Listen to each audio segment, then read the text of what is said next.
యువనేత నిత్యము ప్రజల పక్షాన పోరాడుతూ రాజాం పరిసర ప్రాంతాల్లో, రాజాం నియోజకవర్గంలో ఏ సమస్య వచ్చినా నేనున్నానంటూ ముందుకు వెళుతూ, అదేవిధంగా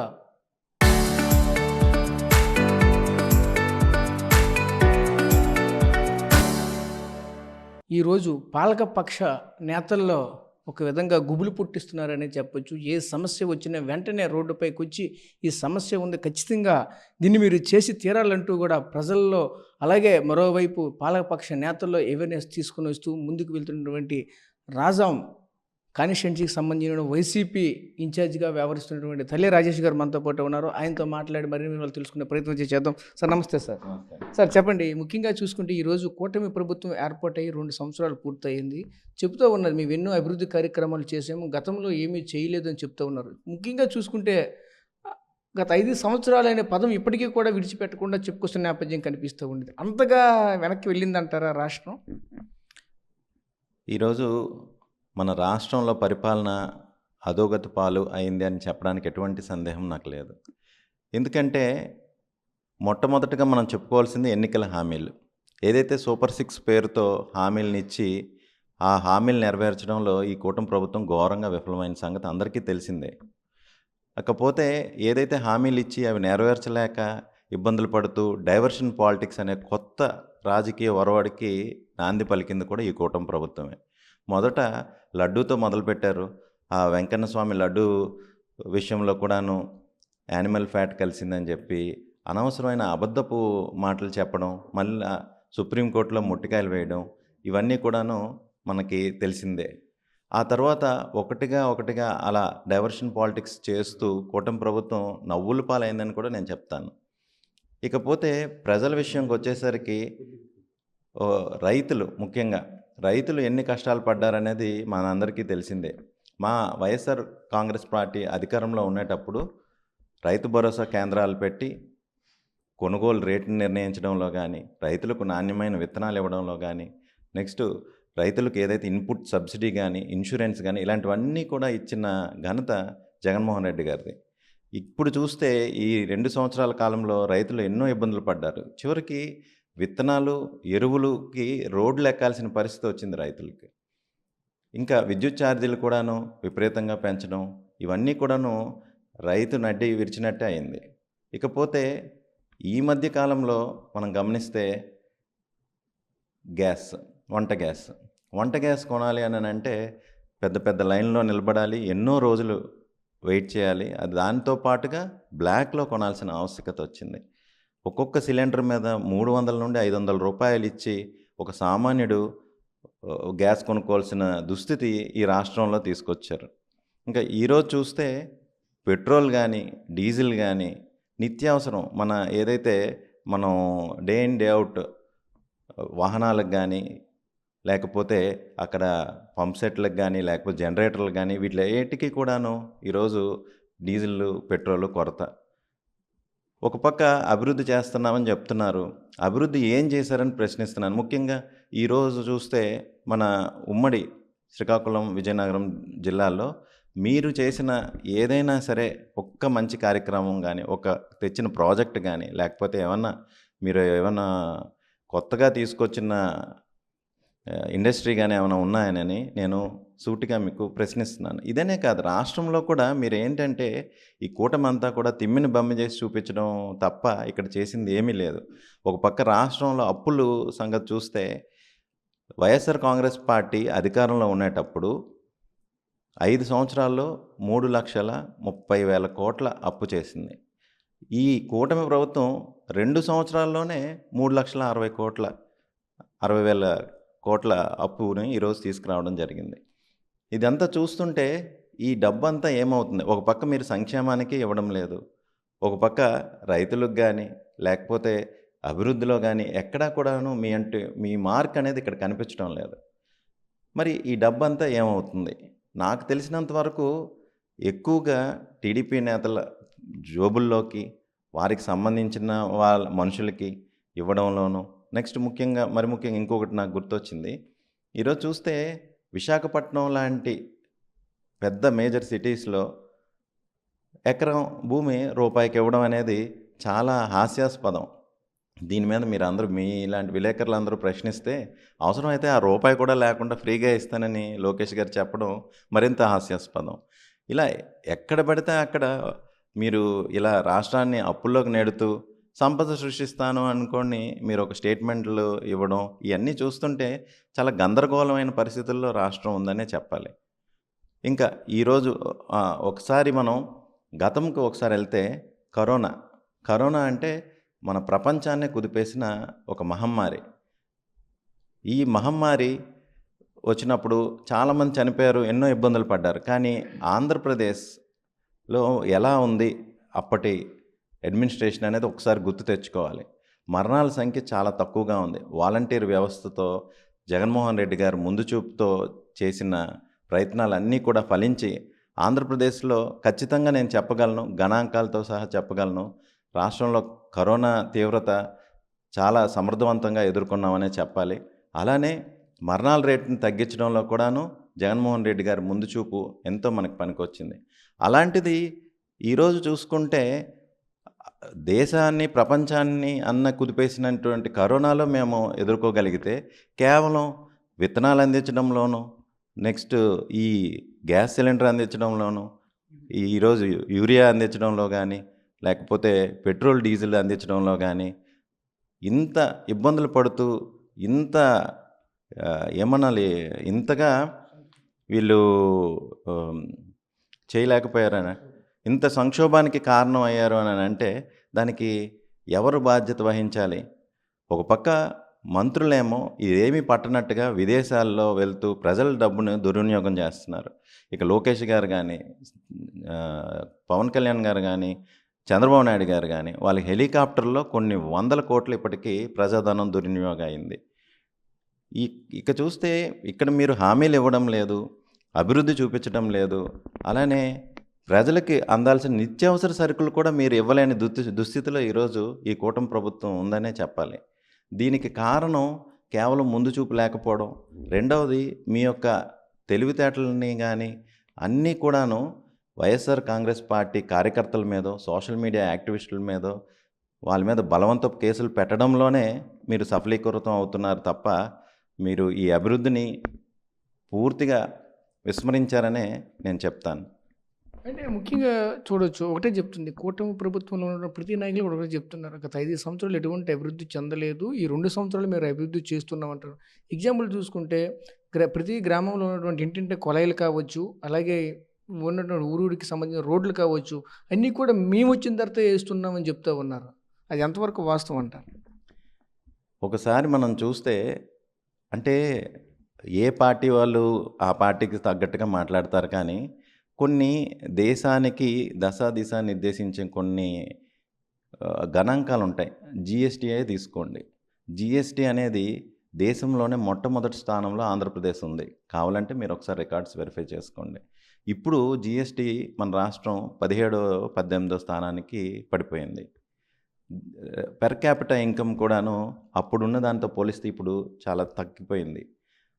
ముఖ్యంగా ఏదైతే ఈ కూటమి నేతలు బాగా మేము అభివృద్ధి చేసేస్తామని చెప్తున్నారు కదా, అది ఎక్కడా కనిపించడం లేదు. ఇకపోతే మీరు చెప్పినట్టుగా ఇంటింటి కొలాయి అనేది జగన్మోహన్ రెడ్డి గారి హయాంలో సెంట్రల్ గవర్నమెంట్తో కలిపి అప్పటికే మేము 70% ఈ ఇంటింటి కొలాయిలను కూడా మేము అప్పుడే కంప్లీట్ చేయడం జరిగింది.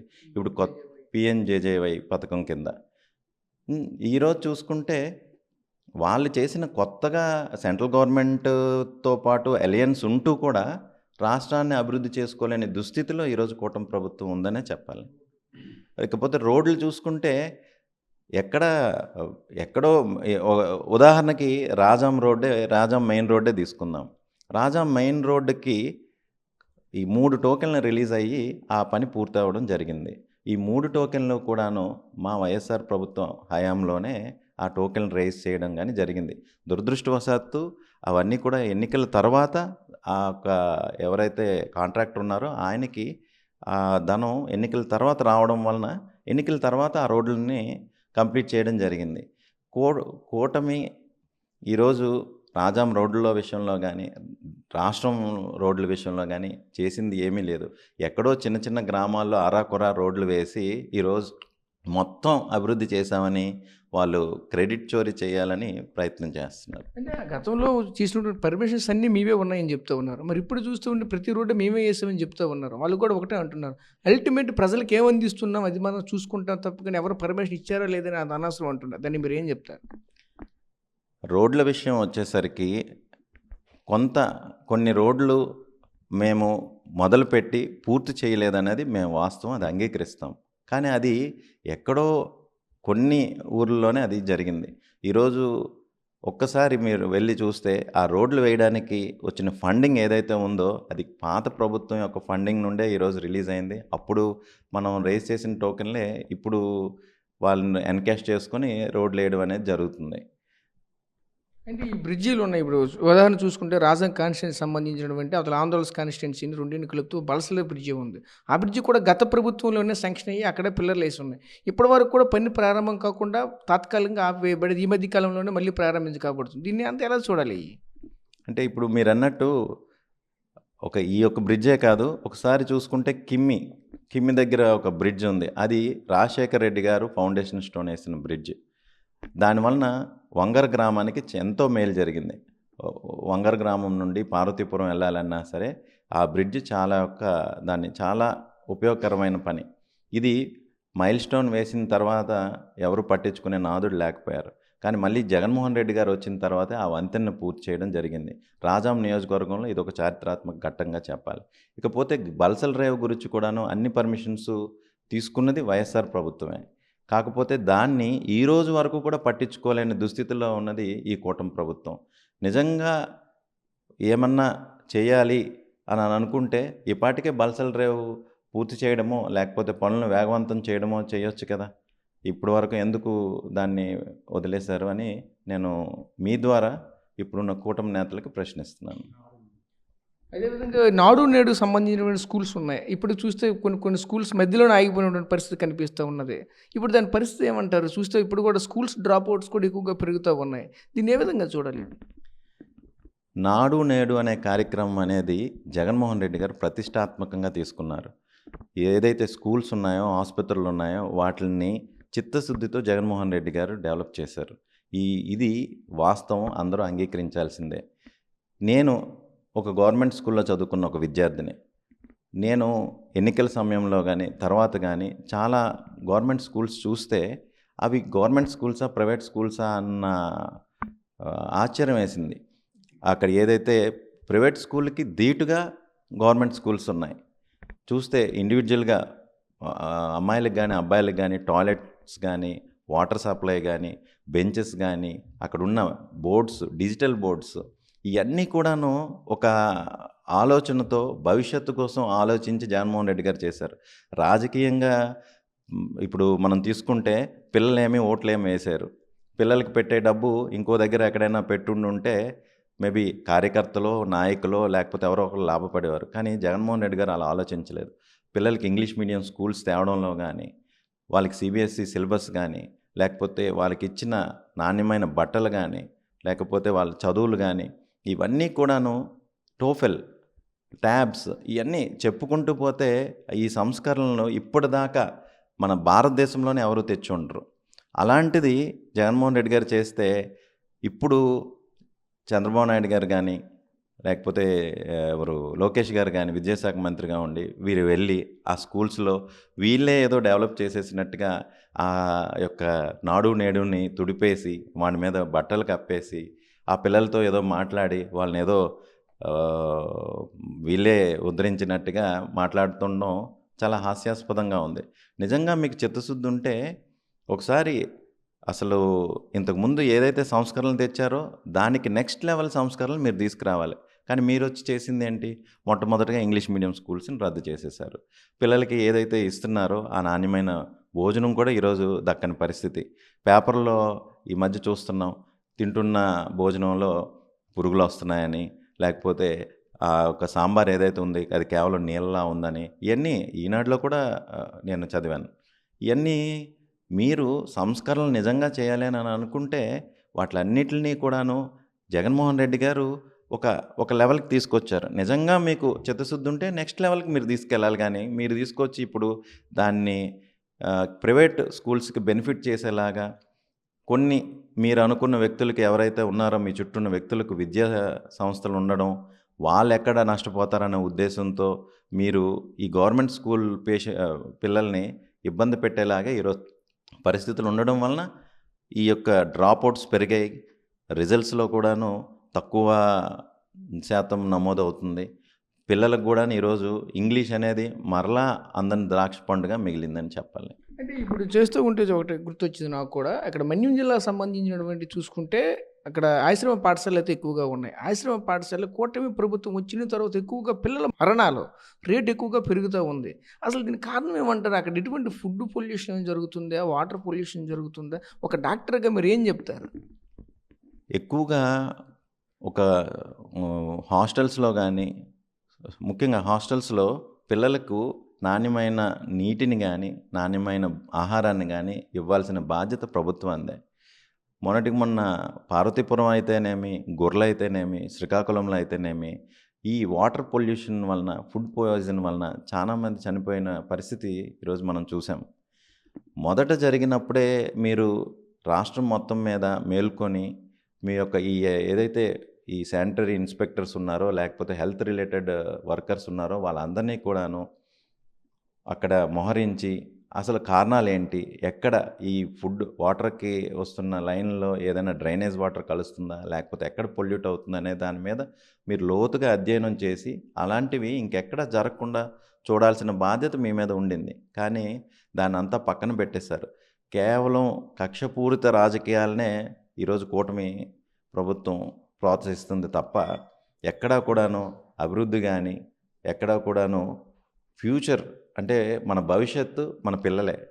ఆ పిల్లలకి సంబంధించిన విద్య కానీ, వైద్యం విషయంలో కానీ కూటమి పూర్తిగా విఫలమైందని నేను చెప్తాను.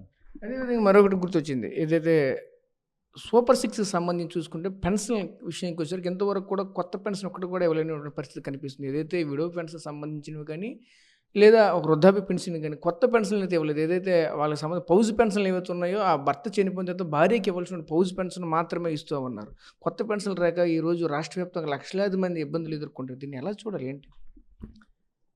నిజంగా ఆశ్చర్యకరమైన విశేషం ఏంటంటే ఈరోజు పెన్షన్ల విషయంకి వచ్చేసరికి ఒక్క కొత్త పెన్షన్ కూడా ఇవ్వలేదు ఈ కూటమి ప్రభుత్వం. ఇది 2 సంవత్సరాలుగా ప్రజలు పడుతున్న ఇబ్బంది. ఎందుకంటే చాలామంది ఈ పెన్షన్ల మీదే ఆధారపడి బ్రతికే బ్రతుకులు. ఎందుకంటే మా ఉత్తరాంధ్ర జిల్లాలు తీసుకుంటే మొదటి నుండి కూడా పేదరికంలో మగ్గుతున్న జిల్లాలు. ఇక్కడికి వచ్చేసరికి పెన్షన్ అనేదే చాలామందికి, ముఖ్యంగా 60 సంవత్సరాలు దాటిన వారు అందరికీ కూడాను పెన్షన్ మీద ఆధారపడే బ్రతుకుతారు.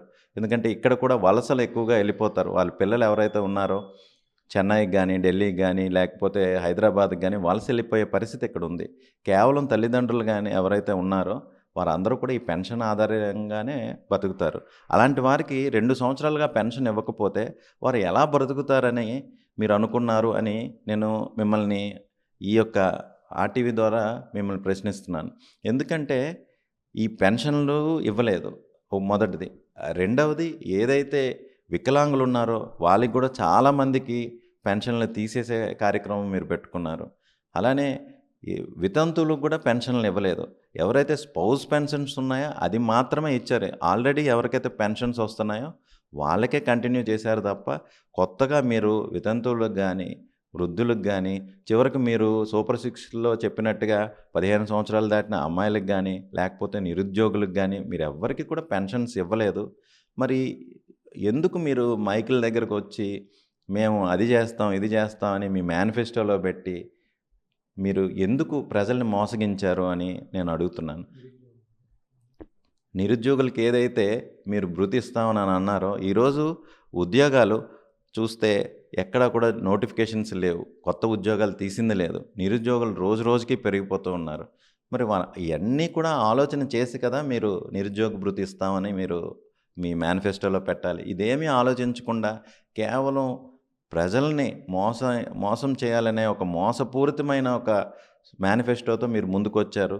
దురదృష్టవశాత్తు మిమ్మల్ని గెలిపించుకునే దౌర్భాగ్య స్థితి ప్రజలకు వచ్చింది. ఈరోజు ప్రతి గ్రామంలో చూసినా సరే యువత కానీ, నిరుద్యోగులు కానీ, వృద్ధులు కానీ ప్రతి ఒక్కరు కూడాను ఈరోజు బాధపడే పరిస్థితి మనం చూస్తున్నాం. వైఎస్ఆర్ ప్రభుత్వం హయాంలో ప్రతి గ్రామంలో కూడాను ఒక సచివాలయం, ఒక విలేజ్ క్లినిక్, ఒక రైతు భరోసా కేంద్రం ఇవన్నిటిని పెట్టి ఎంతోమందికి ఉద్యోగ అవకాశాలు కల్పించారు జగన్మోహన్ రెడ్డి గారు.